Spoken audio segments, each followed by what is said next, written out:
ሚካኤል በአብዛሃነ እስከዛሬ ሰዓት እስከዚህ ሰዓት ያደረሰን የአባቶቻችን አምላክ የእኛም አምላክ ቅዱስ እግዚአብሔር ስሙ የተመሰገነ ይሁን። የተከበሩት አባታችን ሊቀ ጠበብት ወልደ ትንሣኤ የወረዳ ቤተ ክህነታችን ምክትል ኃላፊ ክቡር መምህራችን መምህር ሰናይ የወረዳ ቤተ ክህነታችን የሰንበት ትምህርት ቤት ክፍል ኃላፊና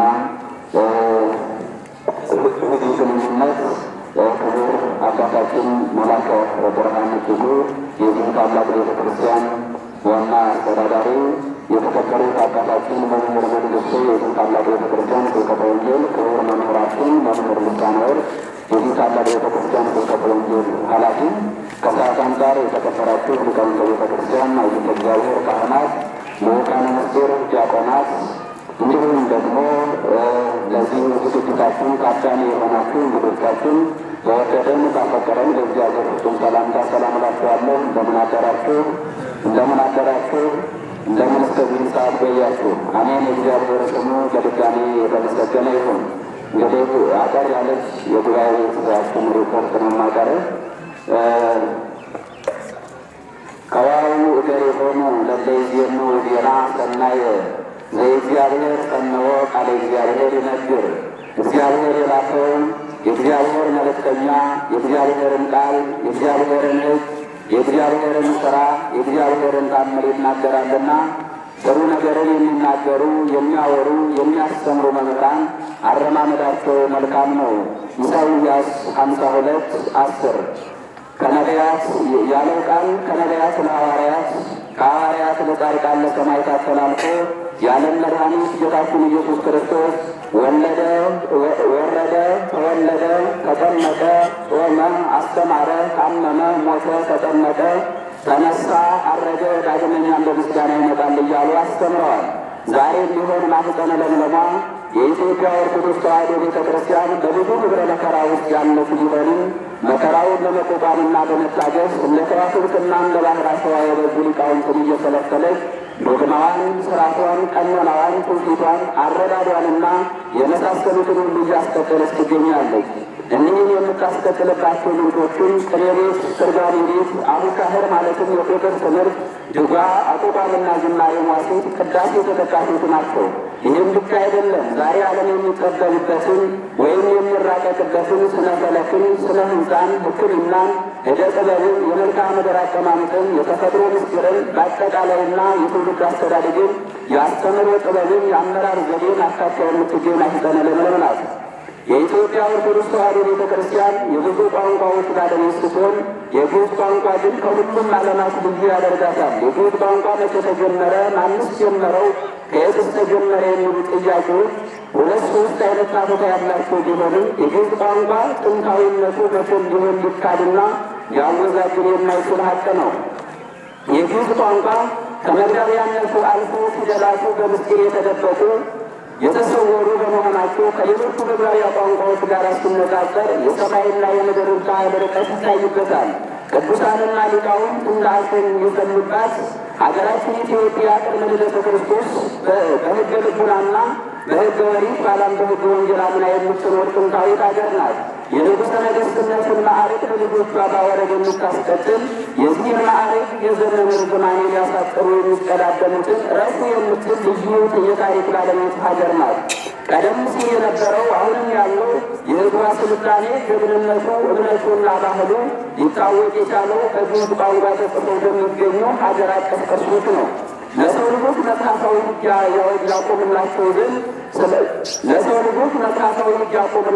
ስላሰበ ሄኖክን በራእይ እንደ ሙሴ ስቦ በባለሟልነት አቅርቦ ረቂቁን ሕግና ትእዛዝ አግዝፈው የሚያሳዩ የአይነ ልቡና መነጽሮች ፊደላትን ማለትም 22ቱን አሌፋት በ22ቱ ስነ ፍጥረት አምሳል በጠፍጠፈ ሰማይ እንዳሳየውና እንዳስገነዝበው አምና ተቀብላ እኒህም ፊደላት ለዓለም በማዳረስ ጥንታዊት ሀገራችን ኢትዮጵያ የፊደል ባለቤትነቷን ለሌሎቹ ዓለማት እንዲረዱ አድርጋለች።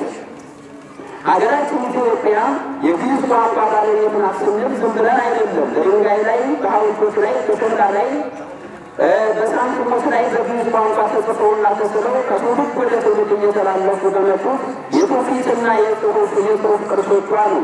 ዛሬም ቢሆን በጥንታዊቱ ሀገራችን ኢትዮጵያ ውስጥ በግዕዝ ቋንቋ በብራና ተጽፈው በብራና በጽሑፍ የተጻፉ የተተረጎሙና ያልተተረጎሙ ብዙ የሃይማኖት፣ የሥነ ምግባር፣ የሕግና የመሳሰሉት መጻሕፍት ተጽፈውና ተሰንደው ይገኛሉ። የግዕዝ ቋንቋ ዓለም አቀፍ ቋንቋ ሆኖ መንግስት ይተዳደርበት እንደነበረና የአፍ መፍቻ ቋንቋ እንደነበረ የታሪክ መጻሕፍቶቻችን ያስረዱናል።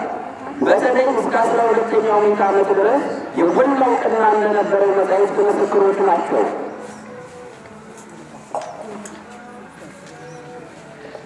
የግዕዝ ቋንቋ እንደሌሎቹ ቋንቋዎች ውስብስብ ያልሆነ ብዙ መገለጫ ያለው የሀገራችን ሀብት ነው።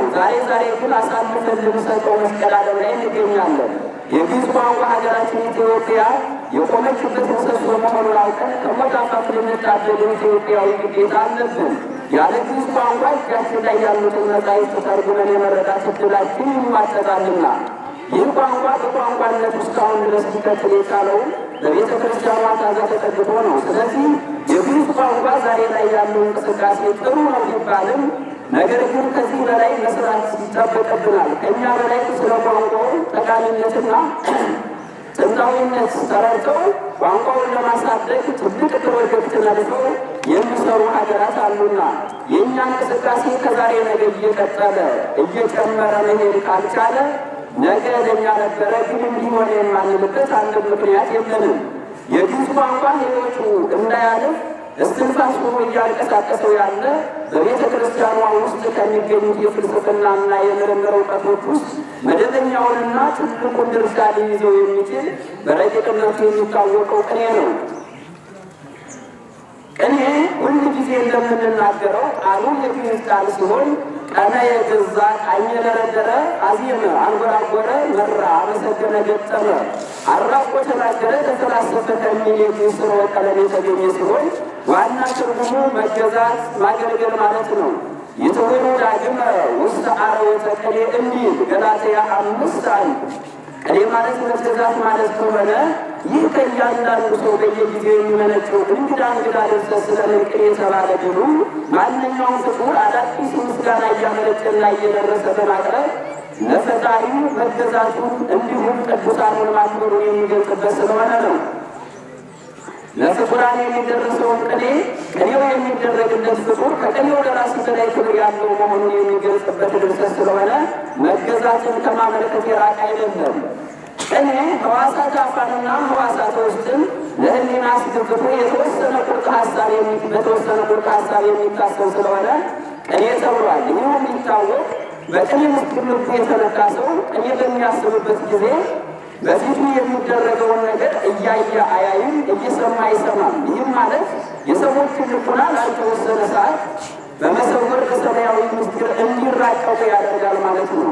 የቅኔ ጠቅለል ያለ ትርጉሙን ስናይ ሰው ከራሱ አልቅቶ ለእግዚአብሔር አዲስ ምስጋና ላቀረበ ጊዜ ምሳሌ መስሎ ምስጢር አሻሽሎ ግጥም በመግጠም የልቡናውን እውቀት የአእምሮውን እውቀት የሚገልጽበት የእውቀቱን ደረጃ የሚያሳድግበት የሰሜን ልቡና የሚያነቃቃበትና የሚያራቅቅበት አዲስ ድርሰት ነው። ቅኔ ጊዜ ሳይወስነው በየጊዜው ከየሰው ልቡና ሲፈለቅ የሚለው ልዩ የቤተ ክርስቲያናችን የቅርስ ሀብቷ ነው። የኢትዮጵያውያንን ቅኔ በሚገባ ተምረውና አውቀው የውጭ ሀገር ቋንቋ ለመማር ወደ ውጭ ሀገር ተሰማርተው የውጭ ሀገርን ቋንቋ አጥንተው ወይም ተምረው የመጡ የኢትዮጵያ ምሁራን ይህ አይነት ቅኔ በሌሎቹ ዓለማት ላለመኖሩ ሕያዋን ምስክሮቻችን ናቸው። በቀዳማዊ ኃይለ ሥላሴ ዩኒቨርሲቲ ግዕዝ በማስተማር ይታወቁ የነበሩት የግዕዙ ሊቅ አቶ አዲስ አለማየሁ ሞገስ ሰዋስወ ግዕዝ በተባለው መጽሐፋቸው ቅኔ በሌላ ሀገር የማይገኝ ግዕዝ ወልዶ አሳድጎ በሽምግልናው ለአማርኛ ያስተዋወቀው የደቂቀ ግዕዝን አእምሮ ለማርካት የሕሊና ሐሴት፣ የአእምሮ ትፍስሕት፣ የድካም መድኃኒት፣ የሐዘን ማስረጃ፣ የፍልስፍና ማጎልበቻ ሊሆን ከልዑል እግዚአብሔር ለኢትዮጵያውያን ብቻ የተሰጠ ሀብት ነው ሲሉ ወርቃማ ቃላቸውን አስቀምጠው ድል እናገኛለን። ቅኔ ሕያው ፍጡር ብቻ አይደለ ነፍስ የተለየችው አካል በመንፈስ የሚሰማውና በተመስጦ የሚገልጽበት ልዩ ፍልስፍና ቅድስና ነው። የቅኔን ጥበብ አባቶቻችን ሊቃውንት ብቻ ሳይሆኑ ብዙ እናቶቻችንና ብዙ እህቶቻችንን ተጠብበውበት አልፈዋል። ከባለ ቅኔ እናቶቻችን መካከል የቅኔዋ ሊቅ መምህርት እመቴ ግራነሽ አዲስ ተጠቃሽ ናቸው። እመቴ ግራነሽ አዲስ በቅኔ መቀኘት ብቻም ሳይሆን በነጠቃም ይታወቁ ነበረ። ዕለታትም አንድ ቀን አባታቸው መምህር አዲስ በደብረ ታቦር ቀን መወድስ ሲቀኙ በታቦርኪ ያመቀለጸ መለኮት ከፈረስ እያሉ ቅኔውን ሲያመሰጥሩ ልጃቸው መምህርት እመቴ ግራነሽ በሴቶች መቋሚያ ሆነው የቅኔው ምስጢር አላስችል ብላቸው ይክህኑ ሲወቱ ሙሴው ኤልያስ ብለው ቅኔ መንጠቃቸው በሊቃውንት ዘንድ ሲጠሩ ሊኖሩ አድርጓቸዋል። ቅኔ ከአደራረሱ ጀምሮ ከስነ ፍጥረት ምስጢር ጋር የተያያዘ ረቂቅ ጥበብ አለው። ይህም ማለት የዓለም መድኃኒት ኢየሱስ ክርስቶስ ፍጥረቱን ፈጥሮ ከጨረሰ በኋላ ለቁጥር አይመች ዘንድ በቁጥር 22 አድርጎ ለአባቶቻችን ቃል በቃል እንዳስረከባቸውና ለሄኖክ በጸፍጸፈ ሰማይ 22ቱን ፊደላት ባደራ መልኩ እንዳስቀመጠለት ሁሉ ዛሬም ያለምን ጥበብ የሚያስዳስሰን የቅኔ አይነት በ22 አርዕስት ወይም መንገድ ተመክሮ ሲነገር ይኖራል። በዝርዝርም ሲታዩ እኒህ ናቸው።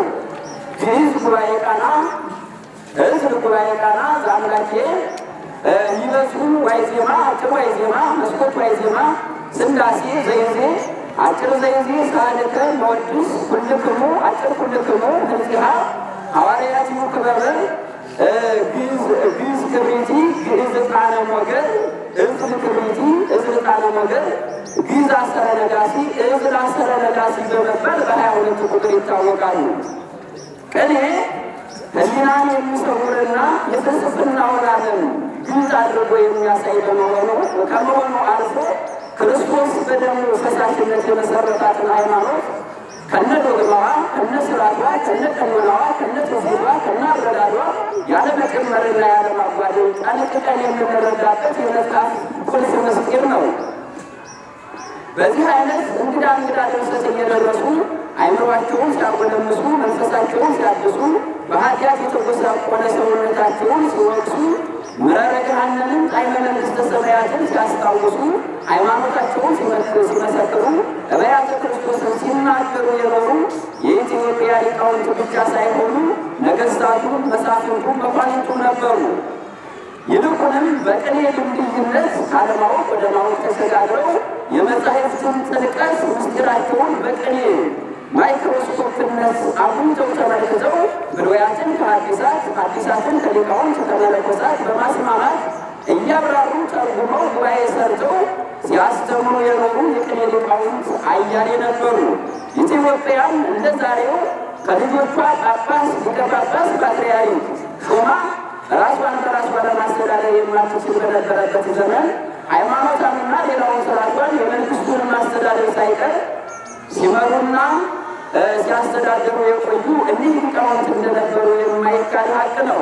ነገር ግን ሀገራችን የደከሙትን የሊቃውንት ታሪክ አጉልታ ከማሳየት ይልቅ የሌሎቹን ታሪክ በማውሳት የራሷን የጣለች መስሎ ይታያል።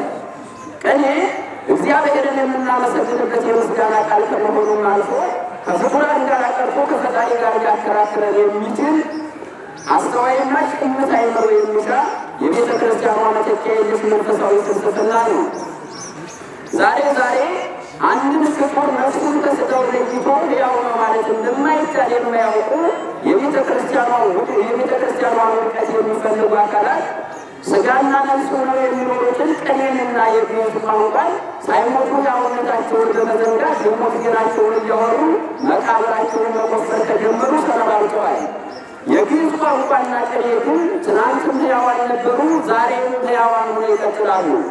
ትናንት አባቶቻችን በመራብ በመጠማት በስደት በመዋረድ በብዙ ኅብረ መከራ ያቆዩልን ለሕሊና የረቀቀው የቅኔ ትምህርት በነበረበት የሚቀጥል ታሳቢ በማድረግ በብፁዕ አባታችን አቡነ ሊዮናስዎስ መልካም ፈቃድ የተመሰረተው ጉባኤ ቤታችን ዛሬ ላይ በሺህ የሚቆጠሩ የቅኔ ደቀ መዛሙርትን በማስተማር ላይ ይገኛል። ጉባኤ ቤትና ፈተና ሁልጊዜም የማይለያዩ ቢሆንም ክርስቶስ ቤተ ክርስቲያንን ከመመሰረቱ በፊት የመሰረታት ጉባኤ ቤት ዛሬም በብዙ ህብረ መከራ እየቀጠለች ትገኛለች። ዛሬ ለብዙዎች ጉባኤ ቤት የደካሞችና የሥራቶች መሰብሰቢያ መስላ እንድትታይ ሆኗል። ይህም ሊሆን የቻለው ለጉባኤ ቤት ክብር ካለመስጠትና ከግንዛቤ እጥረት የተነሳ ይመስላል። ነገር ግን ጉባኤ ቤት ከሌለች ሊቃውንት፣ መምህራን፣ ካህናት፣ ዲያቆናት የሉም።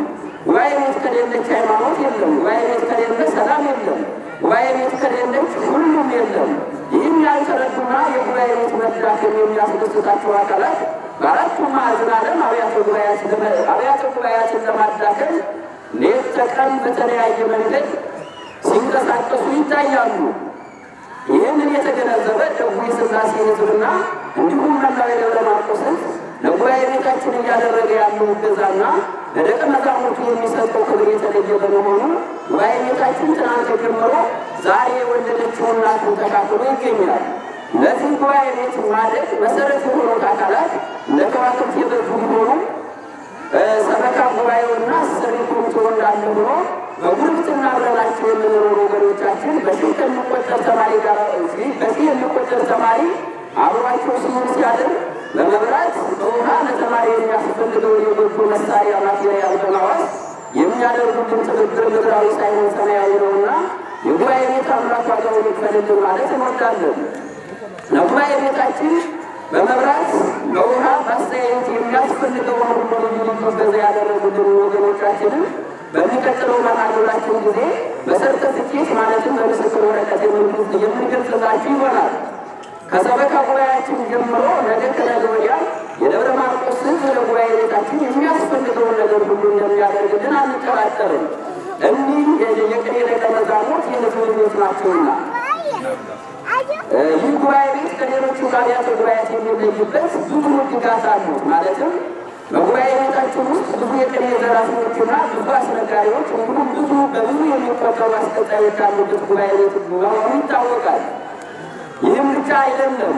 በጉባኤ ቤታችን ውስጥ ትርጓሜ መጻሕፍትን የተማሩ አቋቋም ያወቁ በዘመናዊም በዲግሪ በማስተርስ የተመረቁ ታላላቅ ሊቃውንት የሚገኙበት ብቻም ሳይሆን እንደ አጠቃላይ ጉባኤ ቤቱ የነገረ ሃይማኖት ትምህርት የሚሰጥበት ጭምር ነው። በመሆኑ ማንኛውም ተማሪ ወደ ጉባኤ ቤታችን መጥቶ ያለ መምህሩ እና ያለ ሊቀ ጉባኤው ፈቃድ ወደ ጉባኤው መግባት የማይችል ሲሆን ከመምህሩና ከሊቀ ጉባኤው ፈቃድ ወደ ጉባኤው ከገባ በኋላ በጉባኤ ቤታችን አለቃዎች መማርና ለመማሩ ክትትል ተደርጎ የጉባኤ ቤቱ ሕግና ደንብ አክብሮ መማር ካልቻለ የቀኖና ጊዜ ተሰጥቶ ይመከራል። መመለስና ማስተካከል ካልቻለ በጉባኤ ቤቱ ሕግ ከጉባኤ ቤቱ ይወገዳል ወይም ይሰናበታል። በዚህ መሰረት ቤተ ክርስቲያን የመማር ማስተማርን ጥበብ ለዓለም ያበረከተች ለመሆኑ ምስክር ነው። ተራቀቅን የሚለው ዓለም 40 እና 50 ተማሪ በአንድ ክላስ አሊያም በአንድ ክፍል ቁጭ አድርጎ ለማስተማር በሚቸገርበት ሰዓት ክርስቶስ የ5 ገበያ ያህል ሕዝብ አሊያም 5000 ሕዝብ ቁጭ አድርጎ ያስተማረባት ጉባኤ ዛሬም በሺህ የሚቆጠሩ ደቀ መዛሙርት ተከባብረውና ተዋደው አንዱ አንዱን ሳይገፋው እየተማሩባት ይገኛሉ። የቤተ ክርስቲያኗ ያስተምሮ ጥበብ በመንፈስ ቅዱስ የሚመራ እንጂ በአንድ አካል የሚመራ አይደለም። የጉባኤ ቤቱ የወደፊት እቅድ አንደኛ የመማር ማስተማር መንገዶችን በመለስ ከዚህ በላይ ተተኪ ትውልድን ማፍራት፣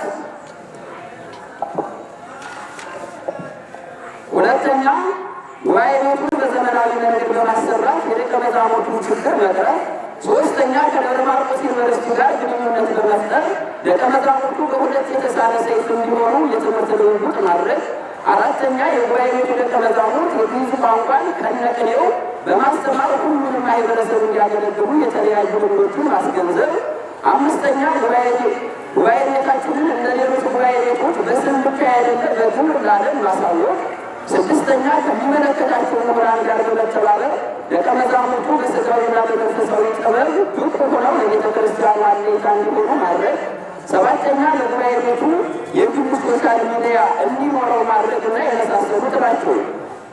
የጉባኤ ቤታችን አሁናዊ ፈተናዎች አንደኛ የቤተ ማይበር ችግር፣ ሁለተኛ የመጠለያ ችግር፣ ሶስተኛ የመጸዳጃ ቤት ችግር፣ አራተኛ የመብራትና የውሃ ችግር፣ አምስተኛ የመጻሕፍት ችግርና የመሳሰሉ ውስብስብ ችግሮች ለጉባኤ ቤታችን እንቅፋቶች ሆነው ይገኛሉ።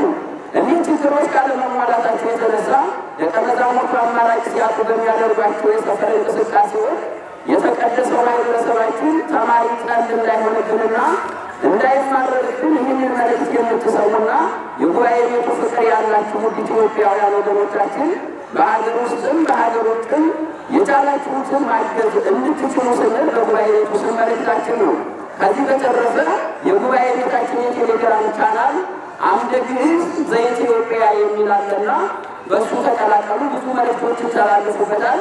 ስብሐት ለአብ፣ ስብሐት ለወልድ፣ ስብሐት ለመንፈስ ቅዱስ፣ ስብሐት ለወላዲተ አምላክ። ይቆየን። ጎጃም ደብረ ማርቆስ የቅኔው መንደር